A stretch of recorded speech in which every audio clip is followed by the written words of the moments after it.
tous à la soudée pour musique na biso et qui est vraiment liboso.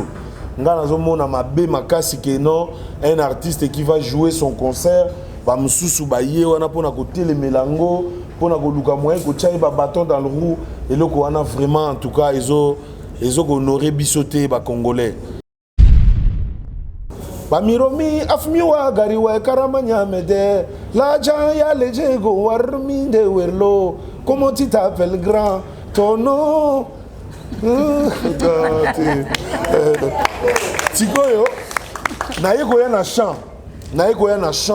tant naiko ya na chant pena donc na kenda ki pena neti outo sanganze moko vous me reverrez dans quelques jours.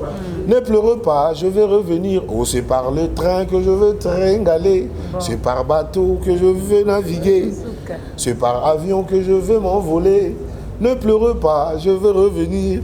Donc, déjà, dans la ma master, que toko yemba na français, toko ko taper en anglais, toko ko taper pour musique na biso parce que tout ça na moi ceux qui trois langues oh ils appellent ba langue soko yembi monde entier yokio. Les attaques qui na kende par rapport ya mutu moko boy pour ba ki ko luka succès et pas ya mutu. C'est pour cela j'avais évité l'artiste na biso congolais. Ouais, parce que mon artiste na biso congolais moni yembi na kingandi. Peut-être yembi na fali parce que alinga diembela na succès ya fali. Et pourtant ba bosani ke fali za mwana mai na ngai. Ate aki lukaka yemba na peut-être na héritier soit na faire pour faire ende ba yoka. Te eza bongo te. Eza ke na évita ki to tika na ba polémique parce que tiraime leki makasi na côté na biso. Mwana nini na bimisi. Ah. Déjà passe likambo wana. Mwana bolinga bimana ndenge nini. Ayeba na lokola nga. Mais na bimisa Barafat. Il n'est même pas congolais. Nabimi Saye, lui-même il a avoué avant sa mort. Nabimi Saye alobake papa nangaye wana. Ko bimisa mutu ezaka teke nabimi oui, azui par correspondance. Pas ça na kati album. Alobi makambo elobomi na kati album. Vouloir ou pas, la 5e génération existe. Ndenge zaki na 4e génération pene zaki au Tchetembe au Moniango wenge pe et se démarquer qui bango ba se proclama qui bango moko muto aleka ki te po lo baki au 4e génération yango ba tel misero na ninité bango moko ezaki bongo 5e génération il faut bisoto marteler eza bongo parce que soki yo lobi yango te nani akolobela yo mutu akolobelo akozala te yango na banda ekolobango tango na banda ki premier album nanga ebale kauki bambisi ya minene babimi ebale kauki bambisi ya minene lelo bomoni bambisi yango babimi osanti pne ovandi pne omoni blake donc baleine azotambola na ville donc sikoyo bato bon so na mina tanga moko ekopesa mobulu quoi sikoyo mpona ndenge lobi wana 5e vouloir ou pas il faut s'imposer et ça te que nazolo ba pona papa chéri non papa chéri asalaki pe analyse na ye l'analyse na ezaki pe mabete mais ce que yango na oloba nani a proclamaki deuxième génération nani a proclamaki 3e nani yango a proclamaki 4e génération azala te mutu akoproclame biso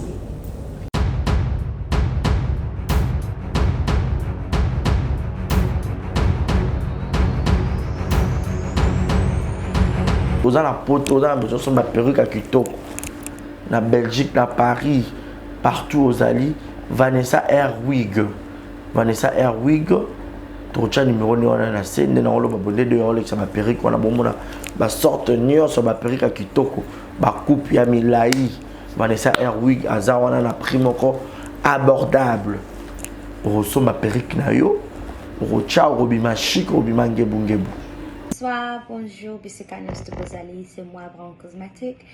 On a eu beaucoup de messages. Bazutunanga usalakanin ponaten za la uniforme. Donc naiko like sabino oyo eza mafuta ungamuko na salaka etelisaka eza pona teint clair bagam différents eza caramel, métis, chocolat pona ko maintenir kaka ba crème ya maboko ezali ba crème ya ba lèvres rose ezali donc n'hésitez pas à contacter sur WhatsApp. Merci beaucoup, à bientôt. Mouah. Yasika avec la nouvelle formule de la pommade Toza Awatai, une pommade à 100% satisfaction, une pommade à base de plantes naturelles, et là pour vous satisfaire bien sûr le femmes, et là pour vous mettre en valeur, pour vos agrandissements de fesses, seins, mollets et hanches, la pommade Toza Awatai est là pour vous satisfaire. Et les hommes, on ne vous a pas bien sûr oublié, la pommade Toza Awa est là pour vos agrandissements et allongements de pénis. Nous sommes sur www.tozaawatai.com et le numéro des contacts 06 05 50 23 18 06 05 50 23 18. Soyez les bienvenus.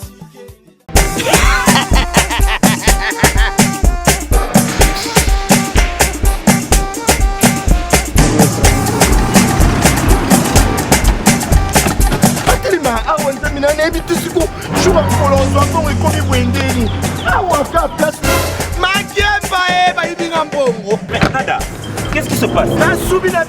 Nada, makamambongo salango awa.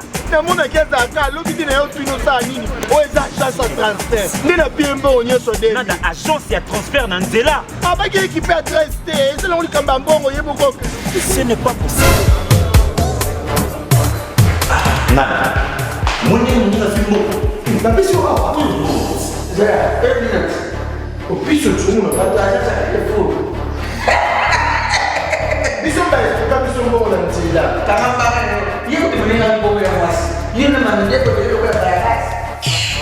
Bana okatanga pe ya bipai na bipai Yasika eye lelo ndenge tozala baboye agence na bino ya sur FBT ekomi na adresse ya sur chef Katanga numéro 5 entre Njamena na Kambo. Yaya conseil est gratuit. Omoni makamba batanzela, botiki la batanzela, mais makamba transfert à mbongo. Totiki lango FBT. Misala ne Kazinjo. Soko che. Azui. Soki pa kona bache. Tozui. Baso akaka. On sait jamais. Yama mimi. Toki.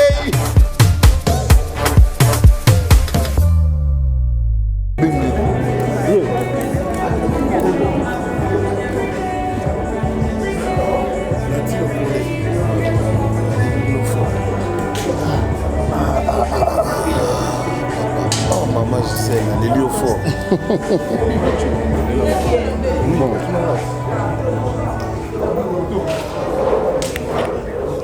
Ok. Bon. Sono Isata. Sono. Bonjour à tous. En tout cas, vous allez faire un effort de nous suivre même de loin. Excusez-nous. On n'a pas de sono. Mais j'espère qu'on fera de notre mieux pour que la voix porte et qu'on s'entende. Prière de mettre vos téléphones sous mode vibreur pour que nous n'ayons pas beaucoup de bruit. Merci à vous, chers collègues, chers confrères journalistes, d'avoir répondu à l'invitation qui vous a été lancée par l'artiste Bill Clinton Macintosh, que tout le monde connaît. L'artiste qui aujourd'hui est à son 8e album de sa carrière.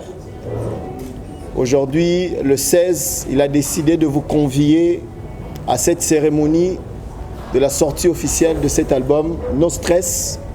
Je pense que vous avez eu le temps d'écouter quelques titres depuis qu'on est là. Un album qui se veut multidimensionnel parce que il ne s'est pas focalisé sur notre rumba congolaise que tout le monde connaît. Il a essayé de diversifier les styles musicaux avec beaucoup de collaborations. J'en citerai quelques-unes. Nous avions par exemple Ariel Chenet, avec qui il a fait un titre. Bistrella, qui est une chanteuse, il va en parler tout à l'heure. Ousmane Yakuza, Christian Bella, que tout le monde connaît, je pense, qui habite en Tanzanie, qui est le petit frère de Zoé Bella. Voilà. Et une jeune sud-africaine qui s'appelle Naomi, qui a aussi collaboré dans cet album. Bref, il y a beaucoup de choses à dire sur l'album. Voilà pourquoi nous avions convié à cette conférence de presse. Nous allons essentiellement rester sur l'album, dames et messieurs. Il y a 13 titres. Sur 13 titres, je parie qu'il y a tout au plus même 10 questions sur une seule chanson. Bref, l'artiste voudrait vraiment qu'on le reste sur son album, sur sa carrière, parce que c'est ce qui est important aujourd'hui. Sur cette table, je ne suis pas seul, vous l'avez remarqué, il y a notre grand frère Natilo Koulé, il y a Madame Gisèle Fouy qui est aussi journaliste, et il y a Monsieur, votre nom, Monsieur Timothée qui représente Maël Productions qui ont accompagné l'artiste pour la sortie de cet album. Et du coup, je vais laisser la parole à Macintosh, Bill Clinton, qui va en quelques mots vous expliquer dans quelles conditions il a réalisé cet album, l'avant-album, c'est-à-dire les studios, les collaborations et tout ce qui va avec, pendant plus ou moins une dizaine de minutes. Et qu'est-ce qu'il attend de la presse qu'il a conviée à ce jour pour que cet album ait un écho favorable au sein de l'opinion congolaise, que ce soit ici, localement en RDC ou dans la diaspora. Sur ces, Bill Clinton, Macintosh. Oui. Bonjour à tous.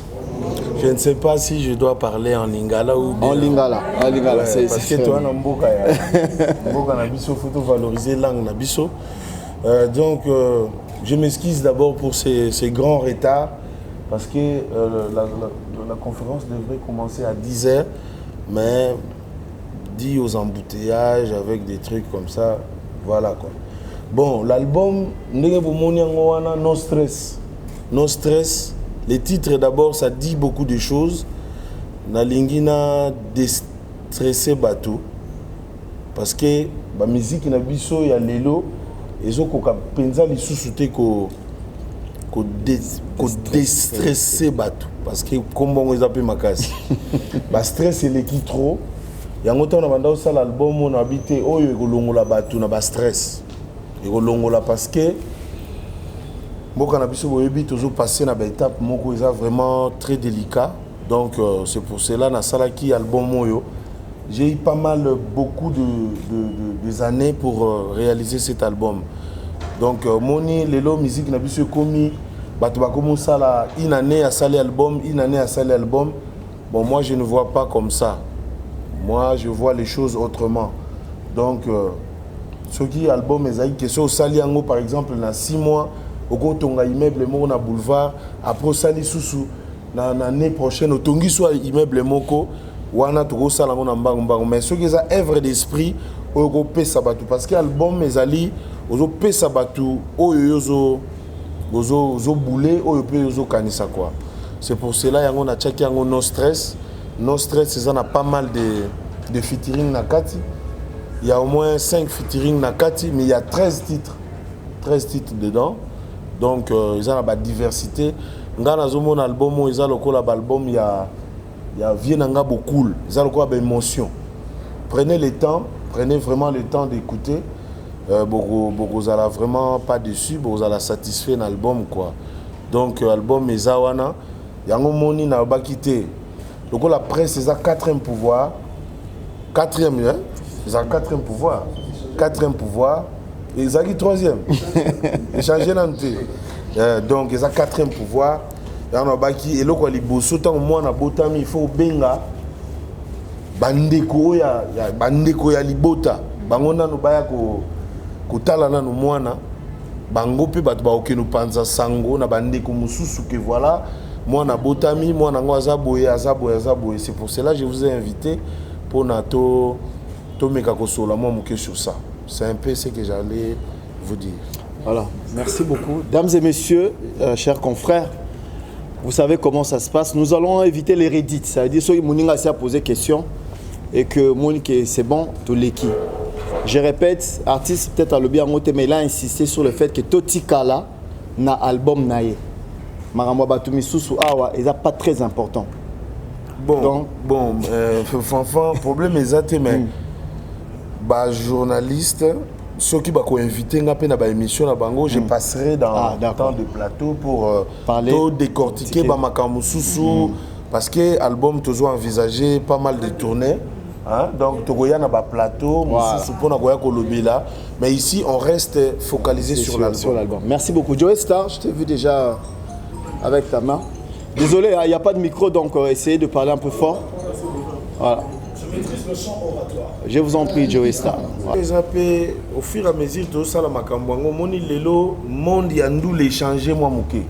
Parce que tant que biso to kangaki mboka oyo, na ba grand frère na biso ba Weranson, ezaki ndenge mususu.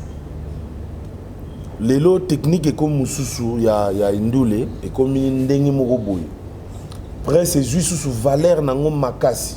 Liboso ezalaki vraiment que l'album to banda ote kango pesi na ba iTunes boye penate hein. Ezalaki que botie album na yo na victoire ba to baye 4 heures déjà ba osomba album banda otala que bon ba succès na biso ya bongo ya ba marque wana bon lelo to comprendre ngo bien que presse eza eloko moko ezaka que kozwa maele quoi. Kozwa maele to ko boya ngote. Donc on s'esquisse beaucoup. Que tout ça, il y sans reconnaître la presse. Mais c'est quoi Tozongi? Tozongi, boy, Tozongi, pena. Tozongi, c'est qu'on attend. Ah, t'es Zamakambo. Ah, bon. C'est quoi Yotomeko Kochaba Makambo en place? Parce que, boyebi, to musique nabiso et connaître vraiment mouvement moko, Yamabe Makasi. On ne joue plus en Europe. Si on est en Europe, c'est qu'il faut au Boumana éviter ce que l'on pour en Europe. C'était un peu ça. Donc, pas si péné Zaki Makasi. Tant qu'on a le 8e album, on a Salinetti. Premier album, là j'avais un grand producteur, mais c'est les Clercs. Donc, on a pas condition bien. Après, tu as forcé si on a pas propre moyen. Montant aux forcés Yomoko, tu es au four et au moulin. Aux artistes, il faut dire qu'à la kaka na musala na oya koyemba.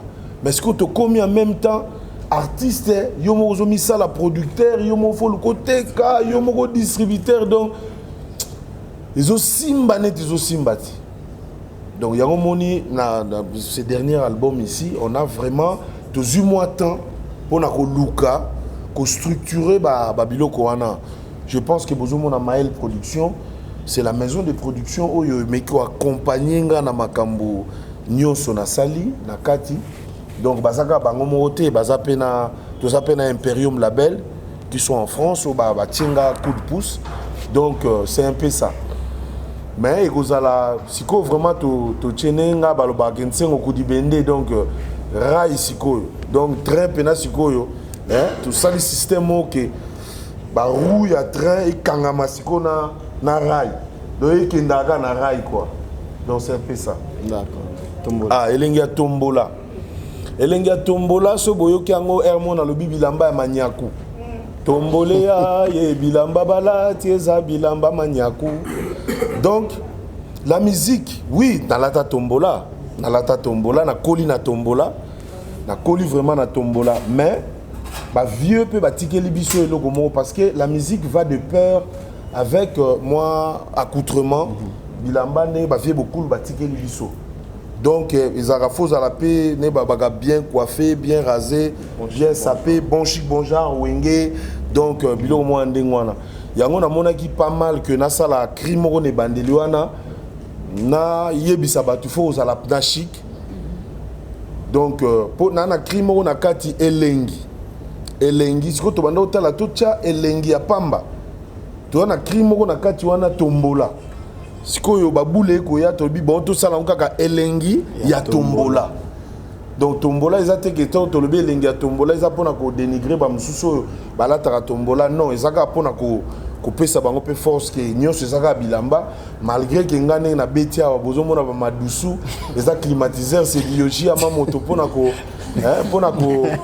Pour honorer toujours na côté le pour mon Linzaka Madoussou Linzaka ya mona ça Yoshi Amamoto pour honorer kaka ba fille beaucoup qui na forme et tambola de pair avec na Nandou les poses à la pena kitoko madame bon voilà bomoko wana penza maman on a raison to komi na musique na biso to komi on dirait donc et komi lokola ba Goldberg na nité musique eza bongote musique il faut to se soutenir tous à la souder pour musique na biso et qui est vraiment liboso nga nazomona mabe makasi que non un artiste qui va jouer son concert ba mususu ba ye wana pona ko telemelango pona ko luka moyen ko tchai ba bâton dans le roue et loko wana vraiment en tout cas ils ont honoré bisoté ba congolais hein tout le monde ba nigérien ba nani ba osangana yango mona yemi nzembo wana tous à la bomoko pe tous wa moko tango tous na bomoyi c'est un peu ça tous s'entraider tous à na ba master kitoko muninga osala loko tche poids nani azobeta kingandi azobeta artiste tel azobeta tous à la peine bomoko sur ça. Deuxième question. Par rapport à succès. Par rapport à succès, les succès est éphémère. Moutouazan a succès à libérer les Aranzam. Les succès est éphémère parce que Bill Clinton oyo yebaki eza Bill oyo azalaki peut-être sans enfants. Bill wana zaki na konde monde na zabu na ko beta mbisiboul na zakuna. Ouais, c'est-à-dire que Bill énergie wana keba mama. Ouais, au sale loko mo boyo ke loko mo bloqué awa nazana bana. So lingo mona ba biloko wana chabanda zenito mona ba shitwa. Sikoyo to comme osala ngo na moi bokebi. Omoni ba artiste belé to perdre ba artiste belé mona azaki na repos médical mais sengi kaka mo ba mbongo mo azo luka te. Sikoyo to comme vraiment moi ozota la père mo médecin na yo que non te na temps ko beta te na temps ko za la boué na temps onde ça va maintenant donc le succès est éphémère donc ils ont bongo il faut laisser aussi le temps au temps tout ça na bana musupe ba oya il faut basa la ba succès ezaka kate que non il faut nganza maka wana nanko yo to nganza mi nanko mais nzambe ne muto azala ko la roulage de balobaka ye muto koyeba que non voilà héros ato meki ndenge nyos ya mona batu musu ata meki au monde a battu habité yangote donc c'est un peu ça les succès est éphémère pourquoi on a le stress pour on a stressé et puis les précurseurs pourquoi il y a deux petites questions derrière voilà no stress na autant le bango na début awa que musique na biso ezoko kalisusu te ko longola batu parce que musique ezane nini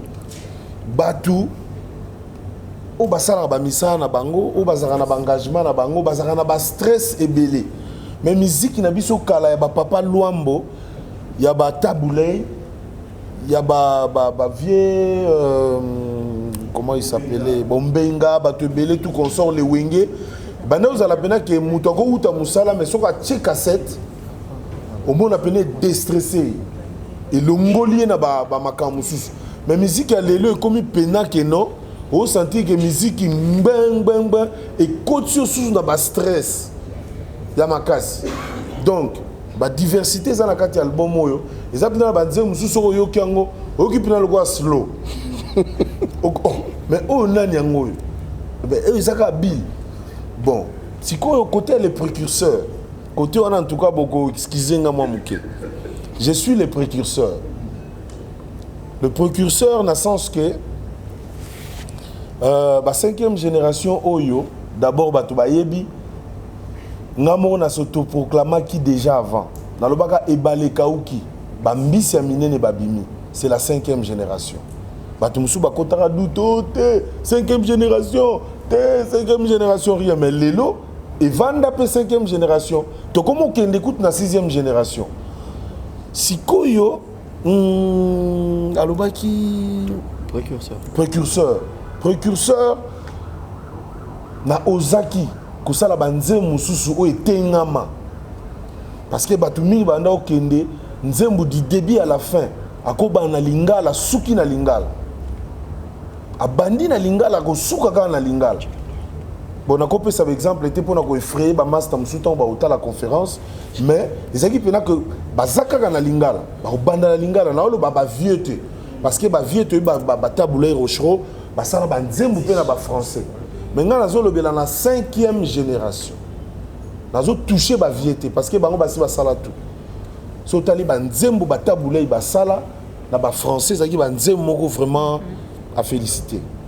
Parce que nga na 5e génération na ozaki quand même koya na ba ko memamo ba langue na banda ki d'abord na animation na banda mona ki animation na biso zo kende kaka trop soki mutabwa ki na ki Congo te Chiluba mwandambu Chiluba vient na biso kester mutakoti saka mone wela mwatambo wela mando vieux kesi yezaki animateur te mais ndana bandai ko oser quand même na maison mère que toke na mboka mo boye na yoki mo langue moko mo wolof na ye nango na sali mo boye donc précurseur de Jésus banda place wana nazo oser déjà ko zo babilo ko mo ya étranger na côte sa na musique na biso pe sibi bato babini yango pe neti ba miromi wana ba miromi afmiwa gari wa karamanya mede la ya lejego warmi de werlo comment tu t'appelles grand ton nom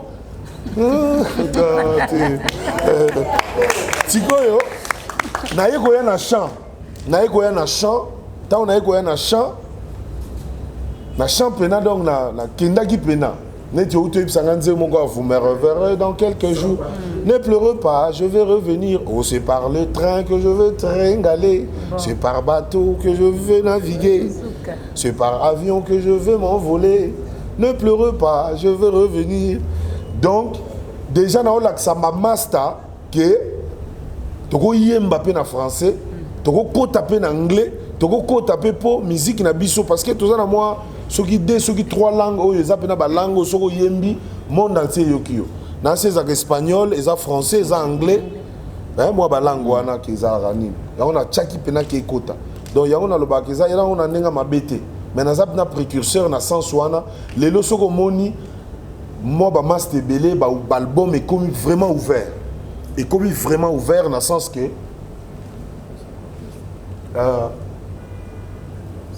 ouais donc au senti ba master lelo comme pena que non ça l'appelle album a osé pena que non français qui est à la français hein donc nazo senga bino surtout 4e pouvoir bozala na rigueur makasité parce que au moni biso ba misusu to buka ba stylo to buka sikoyo so ba master musu bozoka moi tonalité zotengama moi cacophonie donc boza tenir ba rigueur te eza eloko mo to linga to s'adapter nango et ko tapna bien mais nga so bokoti ozoerero wana te erero wana ozongote parce que natangi mingi na ba collège natangi na biloko wana nayebi ko articuler nayebi ba makambo wana nga benate na sala ba sans papier Dieu créa le monde pas trop compliqué mais ba ivoirien ba yemba pe français na bango ezaka nango pe mo ya kotenga bato batena bango rigueur te donc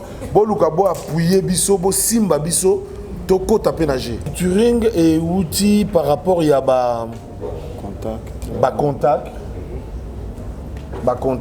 bango kutu liboso nde bazaki vraiment na besoin nanga si vous vous rappelez na uteko sala featuring moko na VG Dream aza franco-ivoirien na mona ba demande wana ekoti moi trop dernièrement na utu sala pe na Serge Ibaka wana siko loko eza nango ba biloko ya mipandi tellement ba demande wana elekaki trop nga pe na côté nanga na yebisi bango mais pourquoi pas bino pe boya na album nanga nga na sali na bino mais bino pe boya parce que ça rappelle au sala featuring na mutu par rapport pe ya timbre vocal na ye na ndenge ya audimat na ye parce que biso tozo luka na musique na biso to luka pe to gagner ne balobaka ba frère balobaka to gagner ba âme biso pe to gagner public moko boye oyo et ça parce que on a rien à prouver na Congo to sali moi trop et ça que photo to stabiliser succès na biso ezala bongo mais si côté mususu to comité par exemple ni to lobi everyday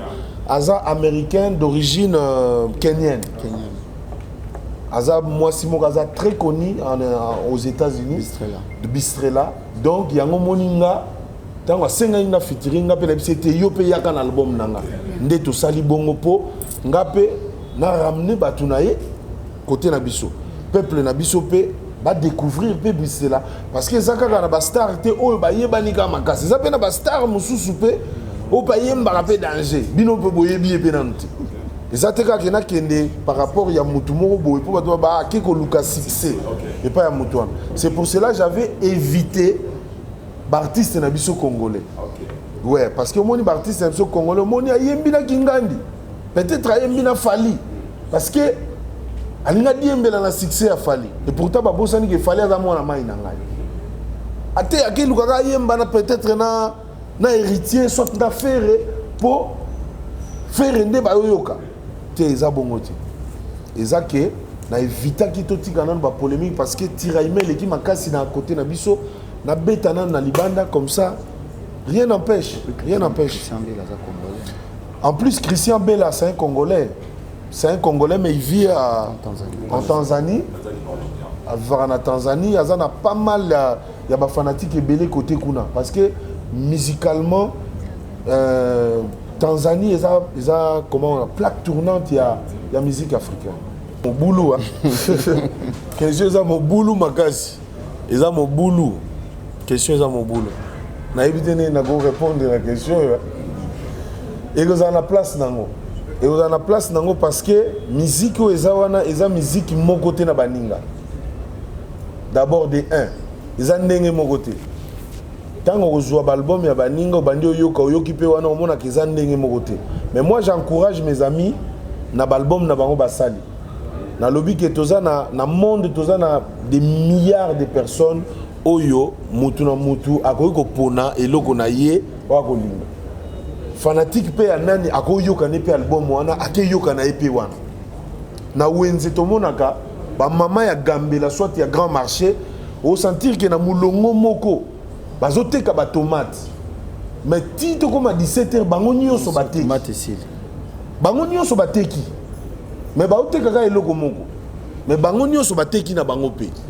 Donc ezateke ngai loko na bimisi album na ngai il faut na koma ko incriminer baninga voilà album na yeza mabe non. Acheter aussi ya baninga na nga boyoka yango mais boyoka pe no stress parce que no stress na na lobi yango mingi eza pona ko déstresser. Poza na ba makambo na kati wana ya ba blague te. Mais baninga na nga boyoka pe bango. Mais soko lobi pona rivalité wana ezaka nango pe bien. Rivalité wana eza bien yango mte salaka ke kobanga eza eloko moko déjà so ozolo mama kama kobanga yoka titre na ngai no stress donc naza mutu moko kobanga eza genre na ngati kombo na nga mususu tsengo kudibende pine ya train donc naza libende donc libende eko rouiller mais kotika libende ko rouiller ko ça peut prendre des années. Bakozwa tango bakozwa couleur batie na libende ono mo libende zongiasi. Donc nga naza libende titre na nga izolo ba déjà trop que non stress. Donc naza pena mutu ya kobanga bangate que non baninga babimisi non. Allez écouter aussi les autres mais boyoka non stress. Donc c'est que ya vivre na planète mususu. C'est vivre na planète mususu.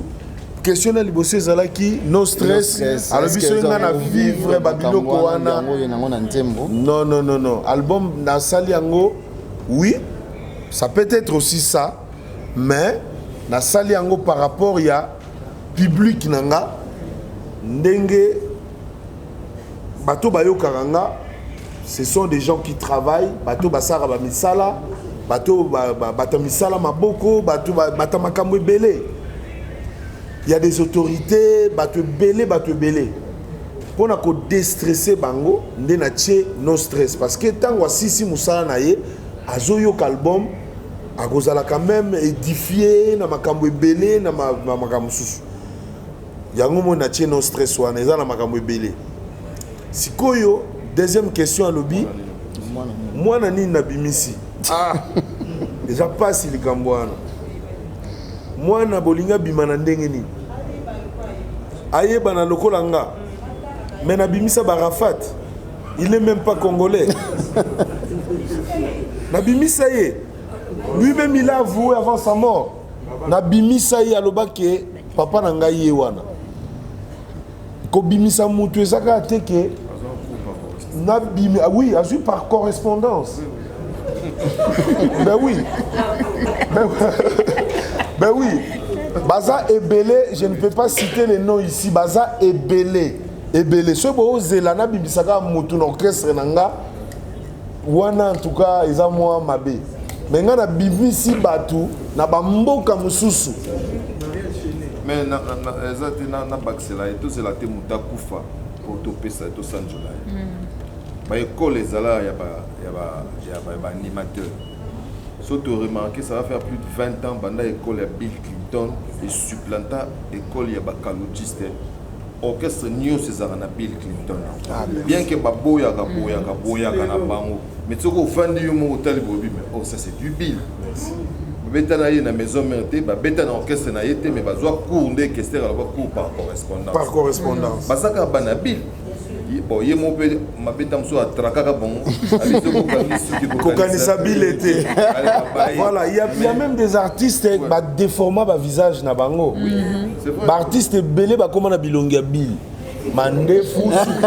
Et pourtant na lobaka ngo. Biloko mususu na banda lo bango avant. Ben oui, même Toto Weekend look wana zara nango. Donc, on doit sentir que na lobaka yango. En tout cas, sens-toi à l'aise. Si tu as un animateur à télé midi pour ça, na kichaka télé mariskamo. Mais on a révolutionné ma cambazo les calés. Et puis ça na kata chorégraphie à orchestre. Ouais. Chanteur, animateur, il participe dans la chorégraphie. Même na baki busapi ba j'ai chanté. Oh jali kopé changu yampe bandi oh. Yaka kosenga bolimbi.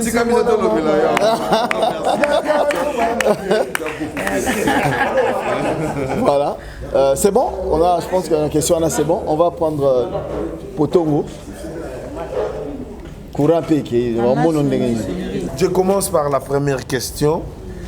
Nalobi bongo, makasi wana nalobi yango parce que omoni biloko mususu to bomba ka biloko. Ba artiste belé ba bomba ka biloko. Mais ce totali ba artiste étranger ezalaka ndeni balandela ka biloko wana. Bazaka na ba médecin na bango. O balandela ka bango. Et là, on a une lobayangwana. Et ça, c'est pour nous banga, tout pour nous sala boité. Mais dans le bisiko, to structurer ma cam. Na kati ya structure ma cam, biloko nyonso fo za na kati.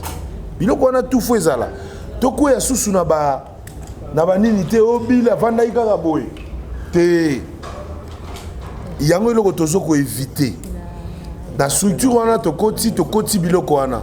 Na lobby ke peut-être so ba yebisinga ba lobby ke ba proposer un montant ba bibil ke no beta mais médecin nga lobi ke bill en ce moment vous a peut-être na cheville oko sala musala wana te il faut na respecter ngo ils en a sens wana ils en a sens te que non on a vandi nga bona nga bien mais nazo banga te ils en a sens wana te na lobele on a sens que au moni to perdre ba grand na musique na biso so na bina cité bango awa yozala mwana nani kala mingi te to perdre général des FAO. Ezaïka na ba même nini wana. To perda Papa Wemba. Ezaïka na ba même nini wana. To perda Viking Kester Emenea. Kaka na ba même lignée wana. Mamu national. Kaka na ba même lignée wana. Ozomona. Donc il faut. Non, je n'ai pas peur. Mais dans le but qui est des précautions, voilà. Tous ont des précautions, mususu. Faut vous comprendre un peu biso parce que tous abattu. Et ça te que non. Te Bill, le kola muninga beti stade, Bill yo pe kende kaka. Betaka stade. Non. La santé n'a pas de prix. Ozomona. Tant musu pe, nga il faut na l'album nanga on a sali no stress écoute bien. Écoute pena batu bien pour na osalango. Ba stade wana osalango. Tala moni stade mo babenga stade Lumumba. Eza na Matadi. Natika ngona défaut ti ti lelo batongaka stade wana esilaka te bokeno tuna na matadi baoyebisa bino stade Lumumba ebukana donc eza nango mosala na biso tosali yango auprès ya bavie na biso baweranson tosali yango mais on était là tamsu avant le roi de la forêt bima tamsu bil muto abimaki tamsu sport ya stade omona pe bil muto osalango naleki na rompo kitambo bayebi ngaye nakoma na rompo kitambo bapeti balobi nanga tozolia te stade payé plein bato pe baye kotala bil baza bato afere baza bato ya Lacoste baza bato babindobe bato nani on peut faire ça tosalango mais tosalango précipitamment te parce que eloko nyonso esalamaka pressé na makambo to ezalaka na mwa banini chaque chose à son temps. Bon, Falina Ferre, moi je ne vois pas. Nazomona eza nango ba guerre ya ba fanatique.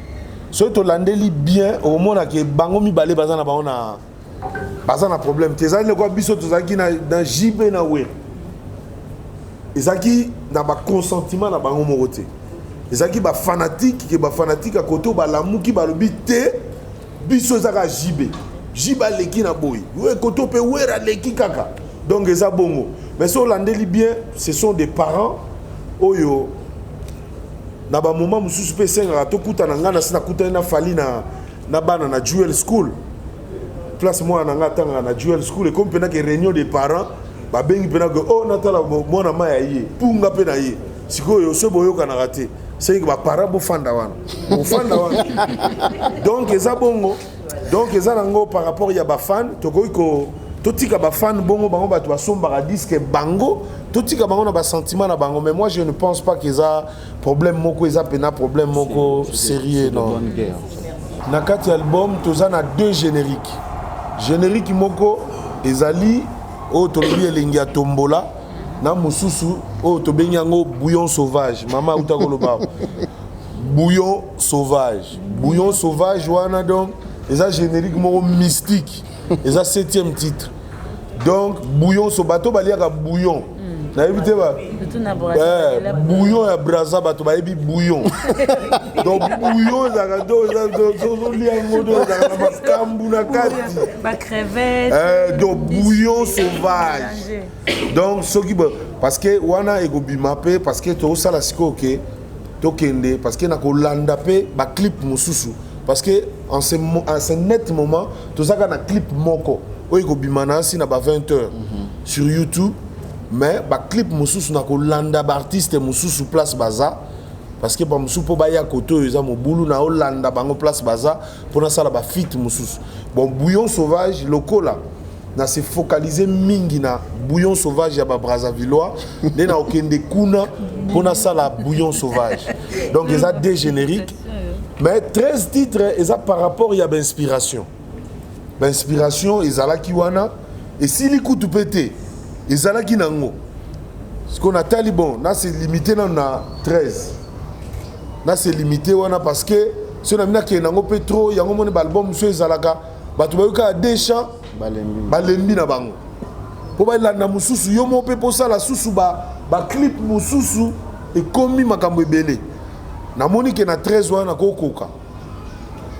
Na 13 wana kokoka parce que 13 wana na osala nga ba clip na osala ba makambo belé et aussi mbanango na 13 wana. Une grande équipe oyo bazo ça parce que ndebo mona biloko wana ngate mna saliango. Ngaite mna saliango bato baza liboso na nga ba osala yango bavandi ba lakisinga pe artiste bon. Pona makambo etikali je laisse Maël Production de vous dire quoi. Chef, une question, après on prend Franck Semaï. On a no stress, vouloir ou pas la 5e génération existe. C'est là où on dirait imposition. Dans le sens où Batunion Sobaye dit que récemment, Papa Chéra ou 5e génération qui est à la caté parce que génération et quand on a battu, et non, il y a pas de pas.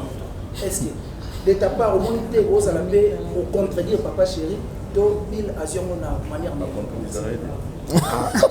ate papa yango moninga nalobaki tozala kaka na nini wana mpe aza kaka na kati ya album alobi makambo elobami na kati ya album vouloir ou pas la 5e génération existe ndenge ezalaki na 4e génération mpe ndenge ezalaki otie tembe omoni yango wenge mpe ese demarkaki bango mo basoproclamaki bango moko moto alekaki te mpo alobaki o 4e génération yango oyo batelemisi yango na nini te bango moko ezalaki bongo 5e génération il faut biso to marteler eza bongo parce que soki yo olobi yango te nani akolobela yo moto akolobela akozala te yango na bandaki koloba ngo ntango na bandaki premier album na nga ebale kauki bambisi ya minene babimi ebale kauki bambisi ya minene lelo bomoni bambisi yango babimi osanti pne ovandi pne omoni blake do baleine azotambola na ville donc sikoyo bato bon so na mina ntanga moko ekopesa mobulu kwa sikoyo mpona ndenge olobi wana ya 5e vouloir ou pas il faut to s'imposer eza te ke nazoloba mpona papa chéri non papa chéri asalaki mpe analyse na ye na analyse na ye ezalaki mpe mabe te mais sikoyo yango naoloba nani aproclamaki deuxième génération nani aproclamaki 3e nani yango aproclamaki 4e génération azala te moto akoproclame biso donc faut to proclamer biso moko pe lelo ekoma kolobama ke 5e génération eza ndenge wana ebimaka bongo mpona koloba ke fo auta kaka na bantraille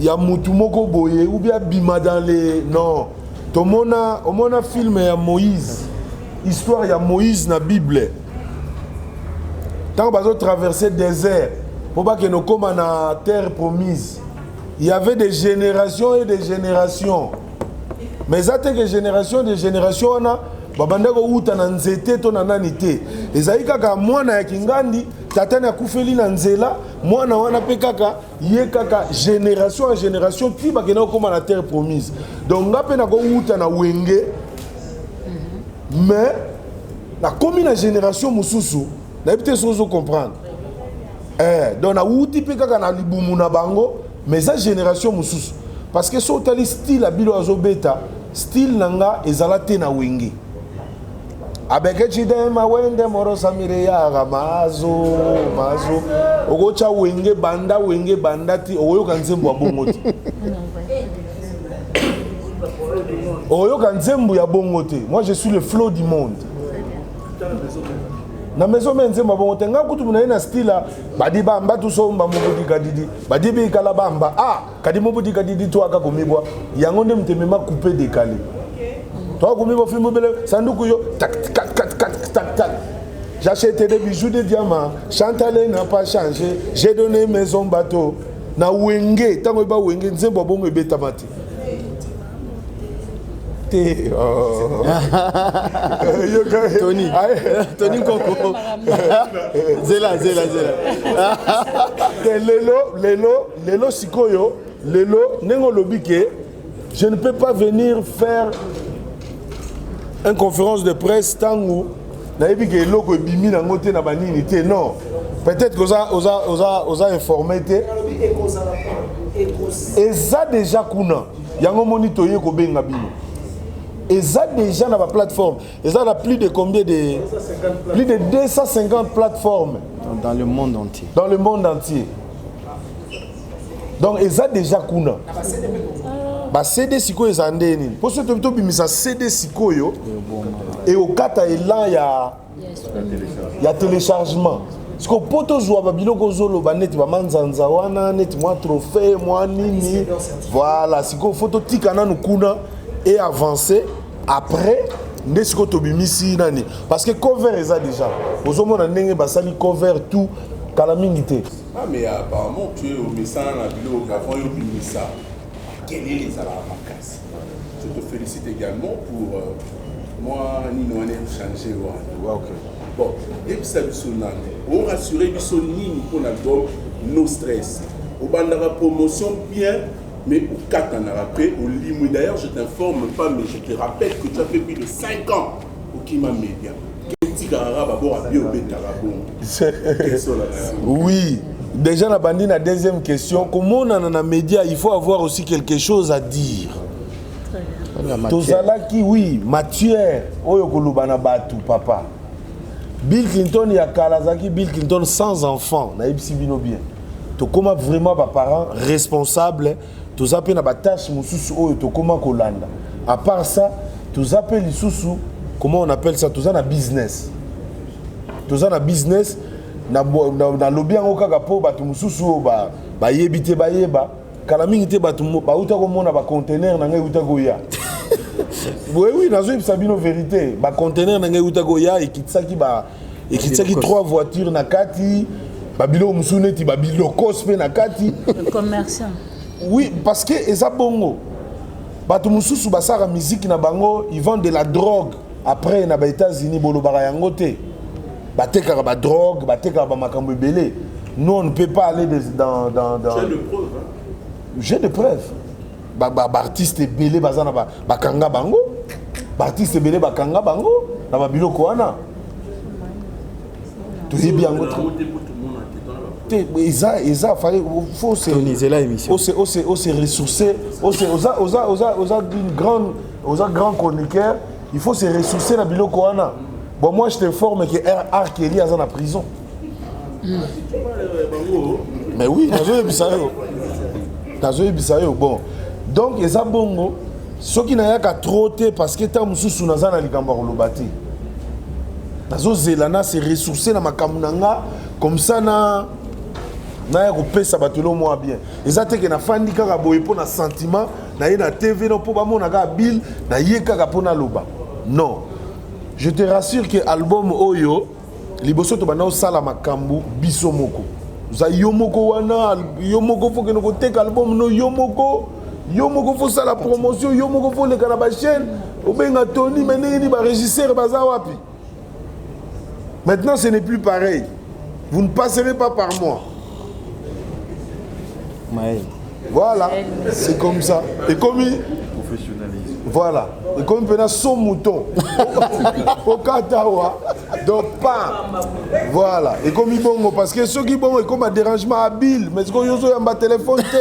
Mais ça n'est non. Il y a une maison de production. Oyo. Ceux qui peuvent aussi battre la bango. Ngas qu'on a boosté bango. Mais ça n'est côté qu'on a tout le monde a pénaté. C'est comme ça. Très bien. Bon. La deuxième question.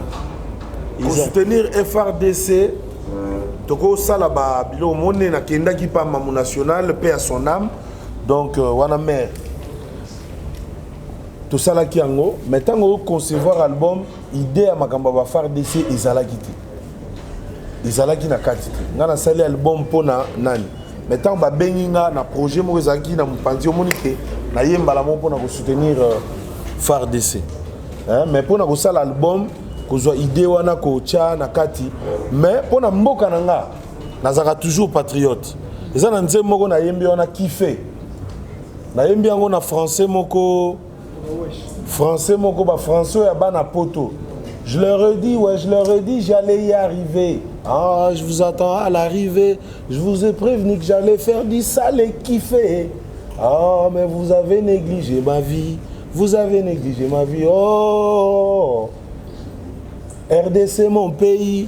Ah mon pays, RDC mon pays. Donc on a lati sikoyo, na lati poso ya congolais. Ya congolais.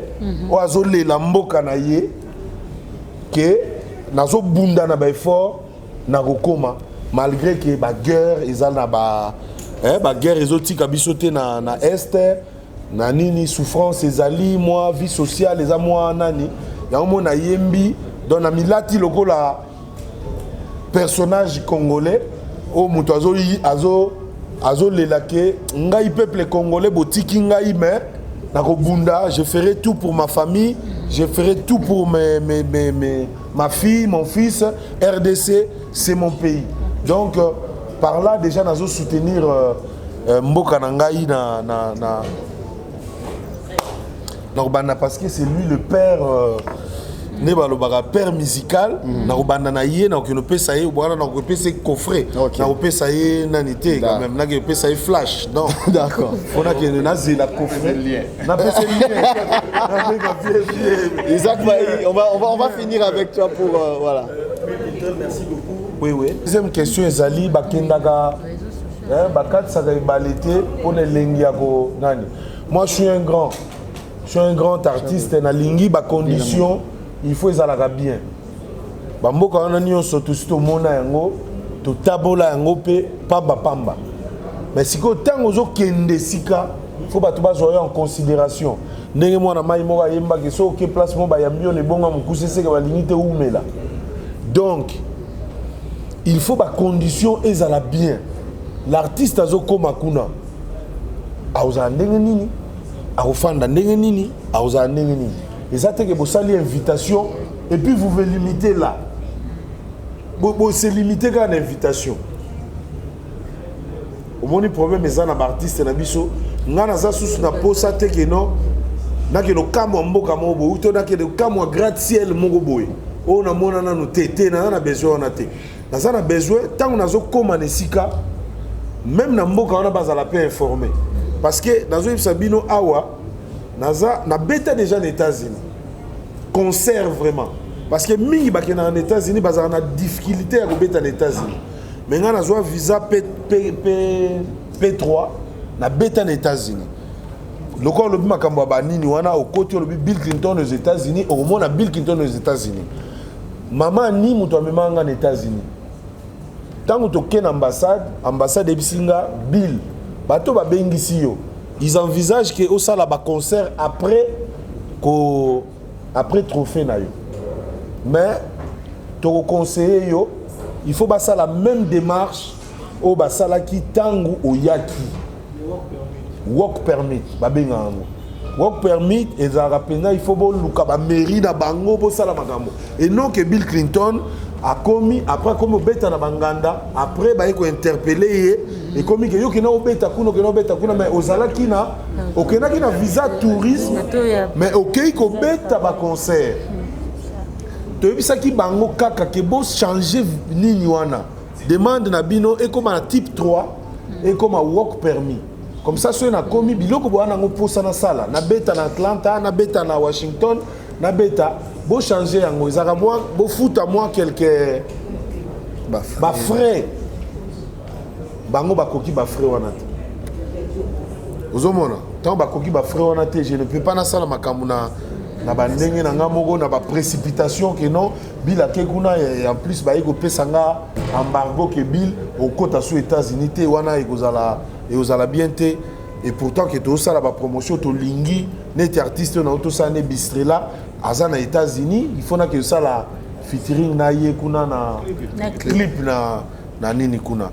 Deuxième question na ye zaki na première question ba réseaux sociaux s'il te plaît Apollo bango même bat bazo tuna pourquoi osali direct na ba page na ote vous êtes déjà absent page Instagram Facebook comme ça pesa bango pe balanda ba te belé bazana poto bazo landa mais bazo mona vraiment beaucoup excuser biso to yebaki makambo te eloko na ina lobango bato ba mona te o eza ke Bill pourquoi zolo baboye balanda oui on apprend toujours la musique na biso congolaise mutu oyo azwaki moi pas ya liboso ya koyeba makambo yango photo to loba moi vérité ezaki fali pourquoi parce que fali akendaki na plaque tournante ya musique kota kutana na ba David Monso balakisaki ye technique ya musique ndenge ekomi sikoyo biso totikalaki kaka na baje ya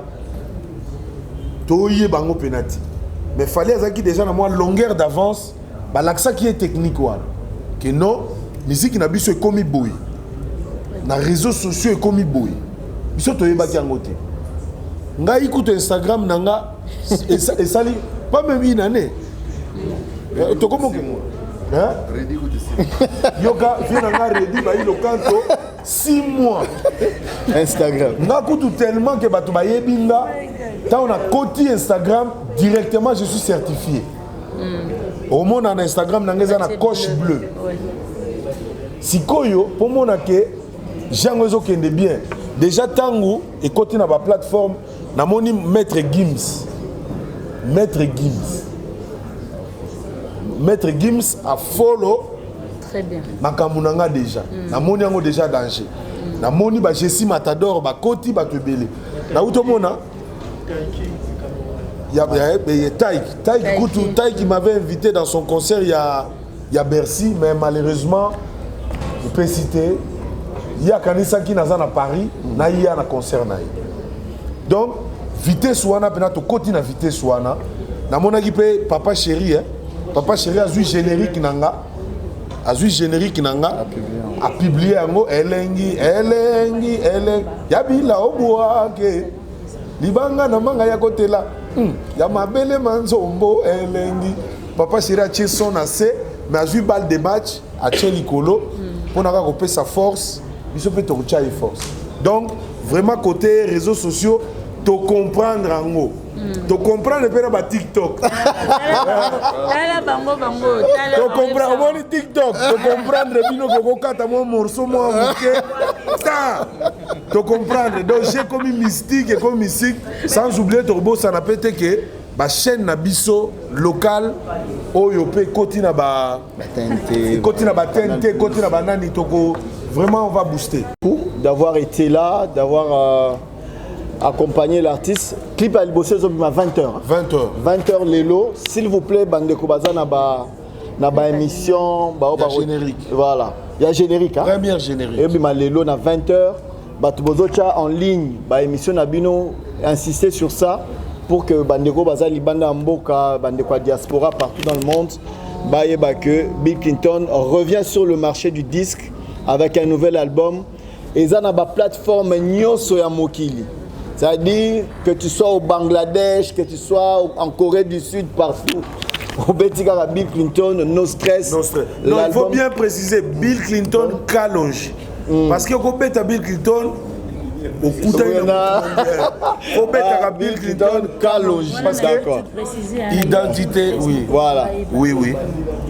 Voilà. Au Bill Clinton Kalonji. Kalonji wana. L'identité à... En tout cas, merci beaucoup Bandeko, les chers confrères, d'être passés. C'est vrai qu'on a pris beaucoup de temps, mais ça valait quand même la peine de pouvoir discuter avec l'artiste. Attendez s'il vous plaît.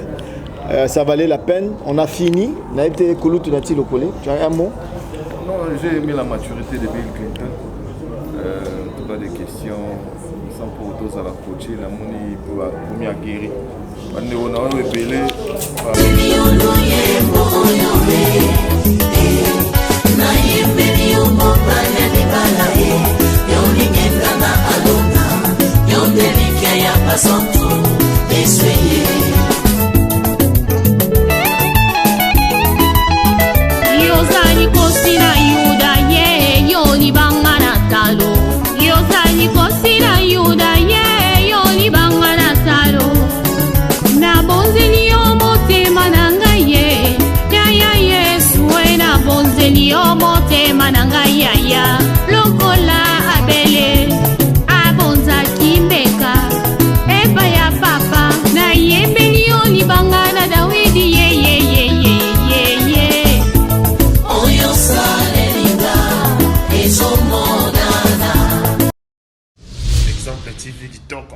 Rien à dire.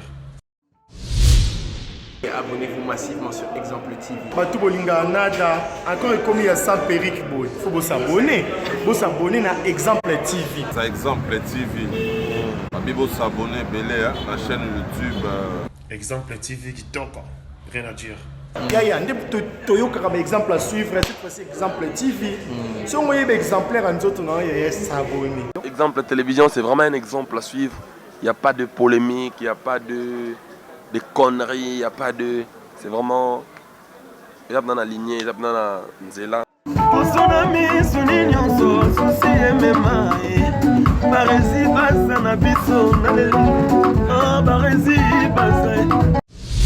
Exemple TV qui toque. Rien à dire.